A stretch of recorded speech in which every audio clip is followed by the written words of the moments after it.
Hello hi welcome to you home education. आप सभी का हमारे यूट्यूब चैनल में स्वागत है। इस वाले सीरीज में आपको टीकाकरण से संबंधित क्वेश्चन मिलेंगे। सबसे पहला क्वेश्चन बनता है हमारा, यदि कोई मानवीय रोग विश्व के वृहद क्षेत्र में फैलता है तो उसे क्या कहते हैं। ऑप्शन ए है पेंडेमिक, वैश्विक महामारी। बी ऑप्शन होता है एपिडेमिक। ऑप्शन सी होता है एंडेमिक। ऑप्शन सी होता है एपिजोटिक। के लिए फटाफट से इसका राइट जवाब बताइए आप।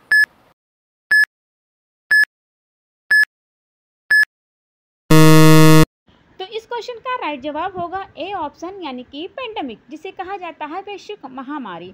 जब कोई भी रोग होता है, जब कोई रोग किसी विशेष क्षेत्र या फिर जनसंख्या में अस्थायी रूप से वो रहता है ना, तो उसी स्थिति को एंडेमिक कहा जाता है। जैसे आपकी कोरोना वाली बीमारी थी, जब कोई संक्रामक रोग किसी निश्चित जनसंख्या में बड़ी संख्या में लोगों में कम समय में और तेजी से फैलता है तो उसी को कहा जाता है एंडेमिक। ठीक है, चलिए अगले क्वेश्चन की तरफ चलते हैं।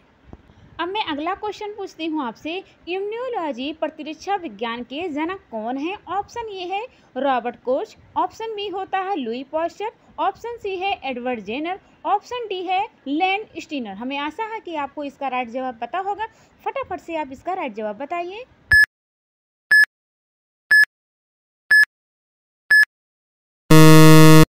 बहुत अच्छे, आपने ऑप्शन चुना सी ऑप्शन, यानी कि एडवर्ड जेनर। तो हाँ, इम्यूनोलॉजी प्रतिरक्षा विज्ञान के जो जनक हैं उनका नाम है एडवर्ड जेनर। चलिए अगले क्वेश्चन की तरफ चलते हैं। अब मैं आपसे अगले क्वेश्चन के रूप में पूछती हूँ, जो हमारा तीसरा क्वेश्चन है, डेंगू बुखार मानव शरीर में निम्नलिखित में से किसकी कमी से हो जाता है। ऑप्शन ए है प्लेलेट्स की। ऑप्शन बी है हीमोग्लोबिन की। ऑप्शन सी है शर्करा की। ऑप्शन डी है जल की। चलिए क्वेश्चन इसका बताइए, आंसर क्या होगा।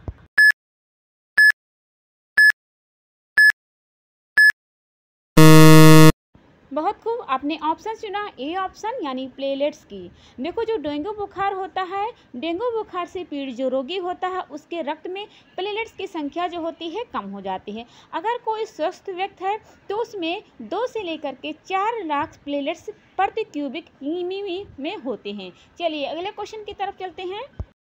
अब हमारा फोर्थ क्वेश्चन है, निम्नलिखित में से किस सेट में सारे विषाणु जनित बीमारियां हैं। ऑप्शन ए है तपेदिक, हर्पीज, रेपीज। ऑप्शन बी होता है मम्स, रेबीज, हर्पीज। ऑप्शन सी है कैंसर, तपेदिक, पोलियो, माइलाइट्स। ऑप्शन डी है छोटी माता, कैंसर, तपेदिक। आप इसका आंसर बताइए फटाफट से।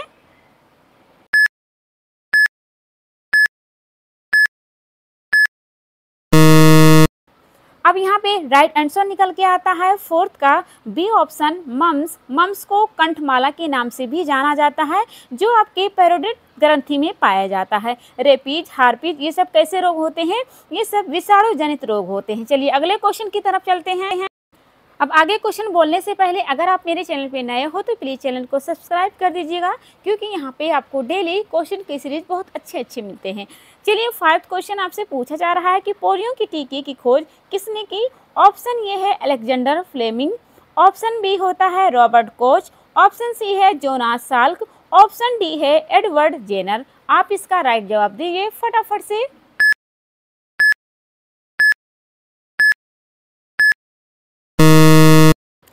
अब हमारा राइट ऑप्शन निकल के आता है सी ऑप्शन, यानी कि जोनास साल्क। पोलियो के टीके की जो खोज की थी सर्वप्रथम जोनास साल्क ने 1952 में की थी। पोलियो एक प्रकार का विषाणु जनित रोग होता है जिससे केंद्रीय तंत्रिका पर प्रभावित होता है, और जो बच्चे होते हैं उनको विकलांग होने की बहुत ज़्यादा संभावना बनी रहती है। चलिए अगले क्वेश्चन की तरफ चलते हैं। अब हमारा अगला क्वेश्चन है 6 नंबर का, एलिसा परीक्षण किया जाता है। ऑप्शन ए है क्षय रोग की पहचान के लिए। ऑप्शन बी है मधुमेह की पहचान के लिए। ऑप्शन सी है टाइफाइड की पहचान के लिए। ऑप्शन डी है एड्स की पहचान के लिए। चलिए आप इसका राइट जवाब बताइए।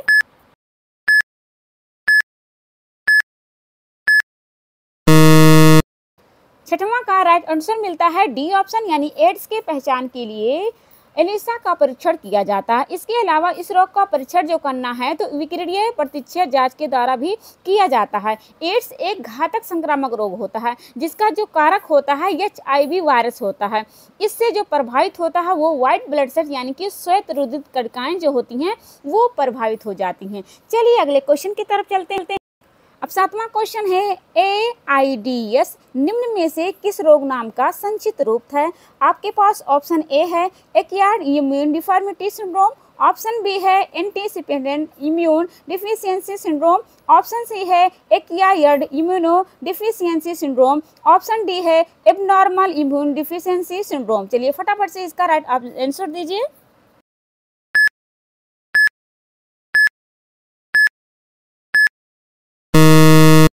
सातवां का राइट ऑप्शन मिलता है सी ऑप्शन यानी कि एक्वायर्ड इम्यूनो डिफिशियंसी सिंड्रोम। चलिए अगले क्वेश्चन की तरफ चलते हैं। हमारा 8वां क्वेश्चन, अब एड्स के बारे में अगला ही क्वेश्चन बन जाता है 8वां क्वेश्चन कि एड्स विषाणु के लिए सबसे ज़्यादा आजमाई गई दवा है। ऑप्शन ये है जिडोवुडिन, एजिडोथाइमोडिन, ऑप्शन बी है माइकोनोजाल, ऑप्शन सी है नोनॉक्सिनॉल 9, ऑप्शन डी है विराजोल। चलिए फटाफट से इसका राइट आंसर आप बताइए।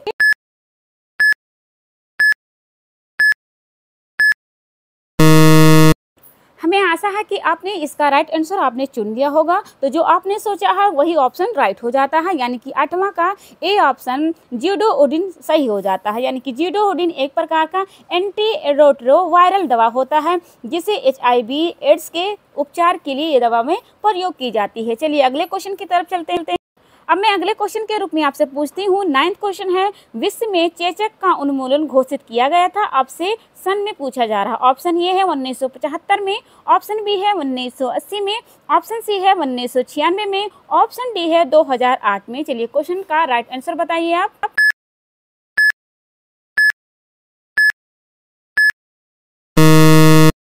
9वां का राइट आंसर मिलता है 1980 में, यानी कि विश्व में चेचक उन्मूलन घोषित किया गया था 1980 में। चेचक को ही स्मॉल पॉक्स के नाम से जाना जाता है।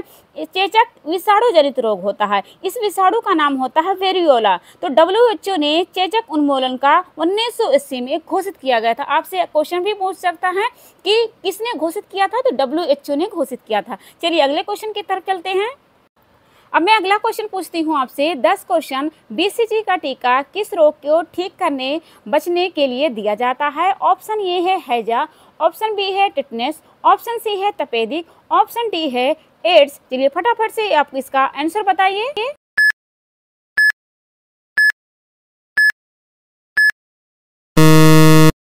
10वां का हमें राइट आंसर मिलता है तपेदिक। तपेदिक को ही राजएस्मा के नाम से भी जाना जाता है। इसकी खोज जो की थी अल्बर्ट कैमेट और कैमिली ग्यूरिन ने की थी। आपको जो हम एक्स्ट्रा बता रहे हैं कहीं ना कहीं आप लिख लो ताकि आपके ज्ञान में बढ़ोतरी हो जाए और आप क्वेश्चन को जल्दी जल्दी हल कर पाओ और जल्दी जल्दी क्वेश्चन को समझ पाओ। चलिए अगले क्वेश्चन की तरफ। अब अगला क्वेश्चन आपसे पूछा जा रहा है 11वां क्वेश्चन, टिटनेस टीका की खोज किस वैज्ञानिक ने की थी। ऑप्शन ये है एमिल वान बेहरिंग ने, ऑप्शन बी है अलेक्जेंडर फ्लेमिंग, ऑप्शन सी है एडवर्ड जेनर, ऑप्शन डी है कार्ल लैंड स्टीनर। चलिए फटाफट आप इसका आंसर बताइए।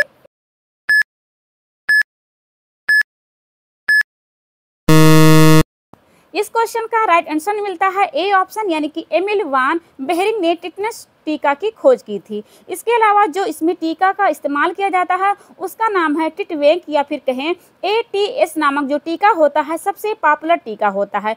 और टिटनेस का जो विश्व जीवाणु होता है उस जीवाणु का नाम होता है बेसिलस टिटेनी होता है। चलिए अगले क्वेश्चन की तरफ चलते हैं। हमारा अगला क्वेश्चन है, उसके अलावा यहाँ टिटनेस टीका के बारे में जाने रहना कि इसको 2 नाम से जाना जाता है, जिसे कहा जाता है लॉकजा या फिर एक नाम और है धनुषंकार कहा जाता है। चलिए अगले क्वेश्चन की तरफ चलते हैं। अब 12वां क्वेश्चन आपसे पूछा जा रहा है कि प्रतिरक्षा तंत्र से क्या तात्पर्य है। ऑप्शन ये है शरीर में ऊर्जा को संचय करना, ऑप्शन बी है शरीर में रोग प्रतिरोधक क्षमता को बढ़ाना, ऑप्शन सी है शरीर को मजबूत बनाना, ऑप्शन डी है रक्त परिचरण को शुद्धतम रखना। चलिए फटाफट से आप इसका राइट आंसर बताइए।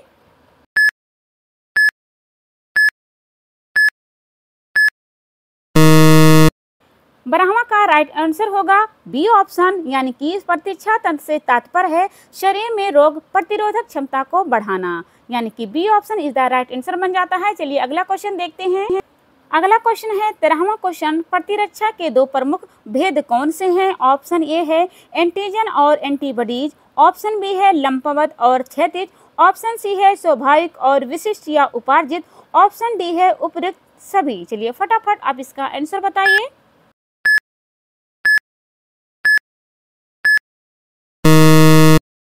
वाह, बहुत खूब, आपने 13वां का राइट आंसर चुना, सी ऑप्शन। यानी प्रतीक्षा के दो प्रमुख भेद होते हैं, स्वाभाविक और विशिष्ट या उपार्जित। चलिए अगला क्वेश्चन है 14वां क्वेश्चन। अगला क्वेश्चन है टी मार्क मास्ट कोशिकाओं का संबंध निम्नलिखित में से किससे है? ऑप्शन ए है अपनी कोशिकाओं को मरने से रोकती है, ऑप्शन बी है प्रतिरक्षी कोशिकाओं का निर्माण में सहायक, ऑप्शन सी है उपयुक्त दोनों, ऑप्शन डी है उपयुक्त में से कोई नहीं। चलिए इसका आप राइट जवाब दीजिए।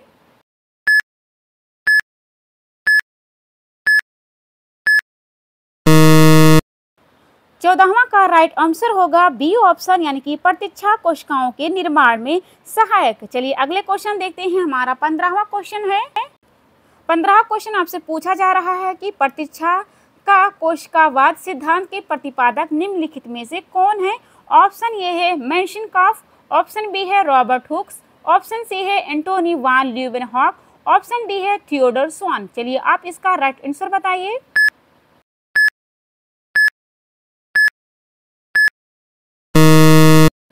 15वां का राइट आंसर होगा प्रतीक्षा का कोशिकावाद सिद्धांत के प्रतिपादक का नाम है मेंशनकॉफ। अगला क्वेश्चन है 16वां क्वेश्चन आपसे पूछा जा रहा है। अब इस क्वेश्चन में आपसे पूछा जा रहा है कि भोजन के साथ शरीर में पहुंचने वाले रोगाणु कैसे नष्ट किए जाते हैं? ऑप्शन ए है HCl द्वारा मारकर, ऑप्शन बी है बाइल यानी कि पित्तरस द्वारा समायोजित कर, ऑप्शन सी है पाचन द्वारा, ऑप्शन डी है जठर रस में विलीन होकर। आप इसका राइट आंसर बताइए फटाफट से।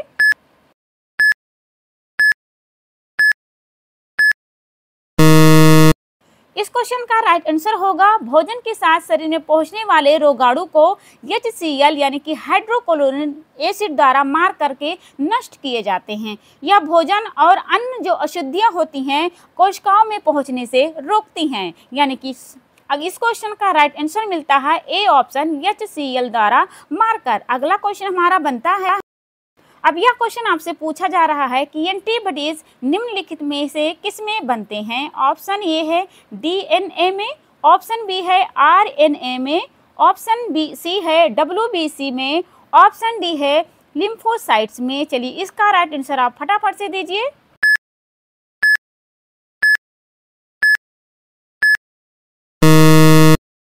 चलिए इस क्वेश्चन का हमें राइट आंसर मिलता है डी ऑप्शन, यानी कि एंटीबॉडीज लिम्फोसाइट में बनते हैं। यह शरीर में प्रतिरक्षा तंत्र एवं रोगी प्रतिरोधी क्षमता को बढ़ाते हैं। लिम्फ कोशिका प्रतिरक्षा तंत्र में एक मुख्य भूमिका अदा करती है। अगला क्वेश्चन हमारा है, अगला क्वेश्चन है, इस क्वेश्चन को पढ़ने से पहले अगर आप मेरे चैनल पे नए हो तो प्लीज चैनल को सब्सक्राइब कर दीजिएगा। 19 क्वेश्चन आपसे पूछा जा रहा है कि गर्भावस्था के दौरान मां और नवजात शिशु को बचाव हेतु कौन सा रोग प्रतिरोधक टीका दिया जाता है? ऑप्शन ए है पोलियो का, ऑप्शन बी है टिटनेस का, ऑप्शन सी है BCG का, ऑप्शन डी है हेपेटाइटिस का। फटाफट से आप इसका राइट आंसर बताइए मुझे।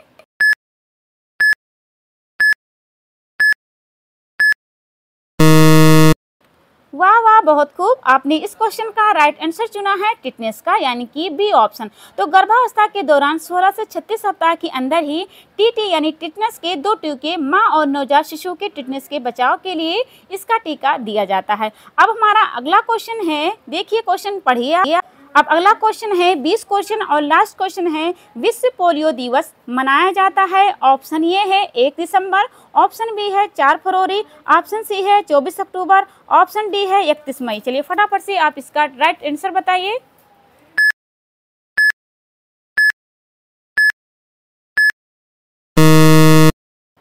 इस क्वेश्चन का राइट आंसर आपने चुना है सी ऑप्शन, यानी कि 24 अक्टूबर। तो विश्व पोलियो दिवस 24 अक्टूबर को मनाया जाता है। ऑप्शन ए में लिखा है 1 दिसंबर, तो 1 दिसंबर को विश्व एड्स दिवस मनाया जाता है। बी ऑप्शन में लिखा है 4 फरवरी, तो 4 फरवरी को विश्व कैंसर दिवस मनाया जाता है। डी ऑप्शन में लिखा है 31 मई, तो विश्व तंबाकू निषेध जो दिवस मनाया जाता है वो मनाया जाता है 31 मई को। ऐसे ही क्लास को देखने के लिए मेरे चैनल को सब्सक्राइब कर दीजिए। मैं पूरी कोशिश करती हूँ कि आपके एग्ज़ाम के लिए अच्छे से अच्छे क्वेश्चन लेके आऊँ। तो इसी बात के लिए आप मेरे चैनल को आगे बढ़ाइए। मैं आपके शिक्षा, आपके ज्ञान को, आपके नॉलेज को आगे बढ़ाने के लिए कोशिश करूँगी। तो ऐसे ही आगे बढ़ाते रहिए और मैं आपकी शिक्षा, आपकी नॉलेज को आगे बढ़ाते रही हूँ। मिलते हैं कल एक नई क्लास में, तब तक के लिए टेक केयर, बाय।